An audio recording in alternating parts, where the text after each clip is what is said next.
नमस्कार शेतकरी बंधूंनो, मी धनंजय गुंदेकर। आज आपण रासायनिक खताचे जे भाव वाढलेले आहेत आणि जी दरवाढ झालेली आहे त्याच्याबद्दल बोलणार आहोत।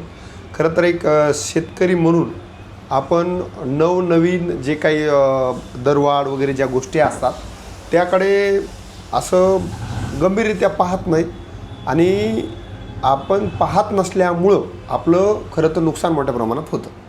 आता झालं आहे असं की रासायनिक खताचे भाव वाढलेले आहेत। रासायनिक खताचे भाव वाढल्यानंतर आपण साहजिक म्हटलो की वाढले असतील काहीतरी, पण ते वाढणारे भाव आपल्या शेतीतील खर्च वाढवत आहेत आणि वाढता खर्च आपल्याला उत्पन्नासाठी लागणारा खर्चही वाढून घेत आपल्याला एकूण होणारं उत्पन्न आणि खर्च याचं गणित बिघडतोय।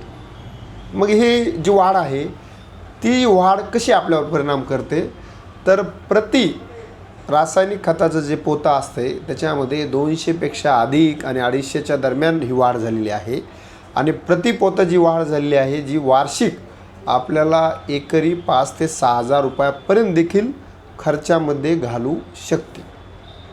मग तुम्ही म्हणाल असं म्हटल्यावर तर खरंच नक्की वाढ झालेली आहे, मग आपण याकडे कधी पाहणार आहोत, आपण याबद्दल कधी बोलणार आहोत, हे आपण बोललं तरच याच्यावर काहीतरी होईल, अन्यथा ही वाढ कायम होत राहील आणि शेतकऱ्याचं नुकसान होईल। आता तुम्हाला मला सांगायचं आहे की 10-26-26 जे खताचा जो प्रकार आहे ज्याचा जुना दर 1850 रुपये प्रति पोतं होतं, जो आता नवा दर झालेला आहे 2100 रुपये, म्हणजे वाढ किती रुपये झाली तर 250 रुपयाची वाढ झाली आहे।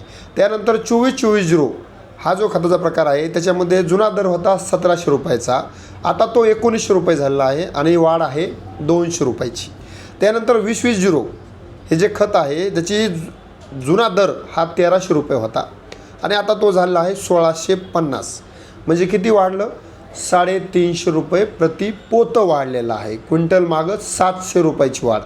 आणि त्यानंतर 14-35-14ची जो जुना दर होता तो 1800 रुपये होता, आता झालेला आहे तो 1975 रुपये, म्हणजे 175 रुपयाची वाढ झाली। आणि पोट्याचं एक पोतं पहिलं 1700ला भेटत होतं ते आता 1900 रुपयाला भेटणार आहे, म्हणजे ते झाले 200 रुपयाची वाढ।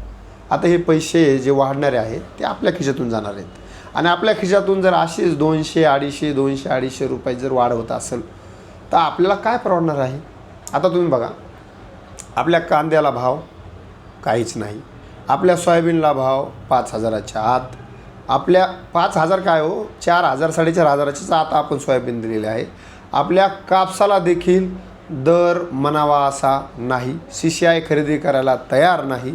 आपला कापूस घेऊन जायचं म्हणलं CCIच्या खरेदी केंद्रावर हमी भावाने तर शेतकरी नकोसा झालेला आहे, तो 6-6.5 हजारला प्रति क्विंटल व्यापाऱ्याला देऊन टाकायला लागलेला आहे। आपल्या ऊसाला कारखाना न्यायला तयार नाही। अशा परिस्थितीमध्ये जर खताचे भाव वाढत असतील तर कुणाच्या खिशाला कात्री लागायली तर ती शेतकऱ्याच्या लागायली, पण दुर्दैवानं आपला शेतकरी ह्यावर बोलायला तयार नाही आहे। आपण कधी बोलणार आहोत, आपण बोलल्याशिवाय ह्याच्यामध्ये काही होणार नाही आहे।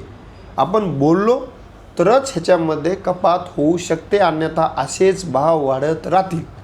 कधी बोलायचं आहे, कसं बोलायचं आहे, कधी आवाज उठवायचा आहे हे प्रत्येक शेतकऱ्यांनी जर ठरवलं तरच याच्यात काही होईल, अन्यथा यावर्षी 200-250-300-350नी वाढ झाली, येणाऱ्या काळामध्ये ती डायरेक्ट 500नी पण होऊ शकते। म्हणून शेतकऱ्यांना विनंती आहे की आपले जे नुकसान व्हायला आहे त्याच्याबद्दल बोलायला पाहिजे, शेतकऱ्याच्या पोराने याच्याबद्दल लिहिलं पाहिजे, ह्याच्याबद्दल बोललं पाहिजे, अन्यथा आपल्या खिशाला कात्री लागणार आहे, आपल्या उत्पन्नाचा खर्च वाढणार आहे आणि आपल्या पिकाला भाव मिळणार नसल्यामुळे शेती आपली तोट्यात जाणार आहे। बाकी तुम्ही ठरवा। धन्यवाद।